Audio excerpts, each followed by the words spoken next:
什么叫资粮道呢？就是大量的宵夜，大量的做一些修行，就是出远门前的准备。什么准备？就是两个准备，一是福准备，二是德准备。福准备就是大量的布施，大量的做好事，来积攒我们的福报。二是德准备，就是功德准备，具体指就是广学深思经论，把经论做到理明法透，这就叫德准备。那么德准备和福准备合在一起叫资粮道。它这个资粮道啊，它包含的面还很广。比如说调整好你们的夫妻关系，夫妻感情调整好，为什么？你马上要大修行了。这个如果夫妻感情、夫妻关系没有调整好，你们天天吵架，天天给你气受，天天嘲笑你修行，这就叫资粮道没准备好，或者叫福报没准备好。你身边的一个人，你的爱人、你的妻子、你的丈夫或你的孩子或你的父母，是你修行上的障碍。那么障碍当然不是福报，去掉障碍就是积攒福报。所以说他这个积攒福报不完全是做一点好事呀，我给寺庙一点布施呀，我给修行人和有成就的人给一点布施啊，当然这个都能够积攒我们的福报，但是它还没这么简单。比如说调整工作，要把工作调整到很好的状态，这样我们好有大量的时间用来修行。调整很好的社会关系，把那些不必要的朋友叫恶友，就是平时交引日下的朋友。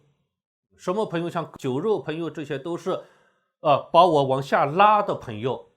都是给我带来负能量的朋友，给我带来不良情绪和误导我的朋友。这个污染我三观，就是动摇我道心的这些朋友，通通的在佛家称为恶友，不是善友。那么恶友，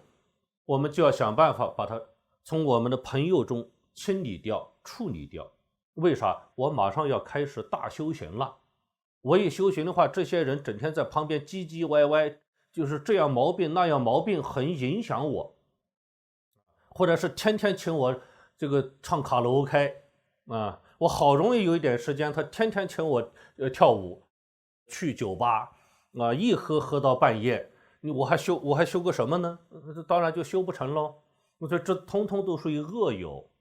啊，叫酒肉朋友，这通通不要。还有那些的满身负能量的，就是三观不正的，这些也要清除掉，通通属于恶友。对我都是污染，对我都是打扰，对我都是往下拉。好，把这个恶友去掉，我们有意识的交往一些善友，一些好学上进的、为人阳光的、说话思维正常的、三观很正的这样的人，我们在有意识的多结交一些，这也属于积攒福报。那多了，这个每人根据自己的实际情况做一些大的调整。修行之前是一定要里里外外要做一些大的调整，包括自己的饮食习惯。比如说过去喜欢吃饭，我喜欢做很多个菜我才能吃饭，那么从此以后我要改过来，生活简单点啊，随随便便就是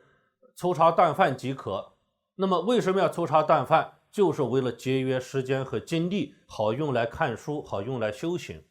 我穿衣服也是，化妆也是，尤其是女人的化妆。过去我不化2个小时的妆，我是不出门的。那从现在开始，我要把这个毛病给改了，要养成不化妆出门，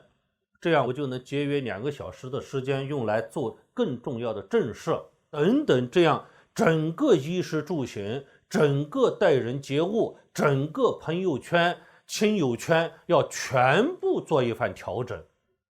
啊，做一番梳理。这都是为正式修行铺垫必要的基础。因此这个修行不是随便找个房间往里一住我修行了，它不是这么简单的，它这个东西很复杂，因为人是一个社会化的存在，你人不可能脱离社会而存在，脱离只是相对而言，绝对脱离社会这样的人是找不到的，只是相对而言。像邱云多杰闭了一辈子关，他身边还有几个弟子嘛，那么这几个弟子这就叫社会嘛，所以你还是没有完全脱离社会，只要有人际关系那就叫社会。用现在这个网上说的一句话，就是有人的地方就有江湖确实是如此，确实是有人的地方就有江湖，有人的地方就有是非，有人的地方就有这个各种乱七八糟的是非对错的纠缠，情感上的纠缠，钱财上的纠缠等等。只要有人的地方一定会有钱财上的纠缠，情感上的纠缠，那么就要把这些钱财上的纠缠全部理顺，情感上的纠缠全部理顺，不能同时爱着3个人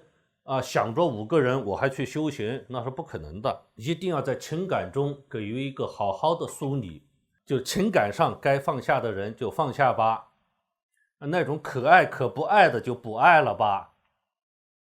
可牵挂不可牵挂的人那就别牵挂了这都是情感上的一次清理，清理完了一身轻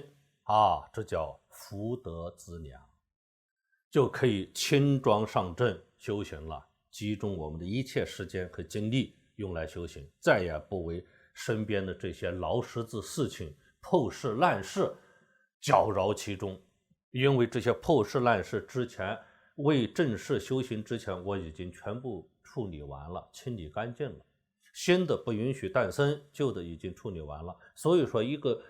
真正的修行人是一个心智非常成熟的人，而且是一个办事能力、处事能力、思维能力、情感能力都是十分成熟而周全的人，不然的话他修不好行的跟这些人有一些情感纠葛，跟那一些人有一些的财务纠缠，又跟那一些人有一些的名利上的理不清，你又跟这一些人怎么样你修不好行的，你不可能会修行。因此修行人的第一步就是情感上成熟，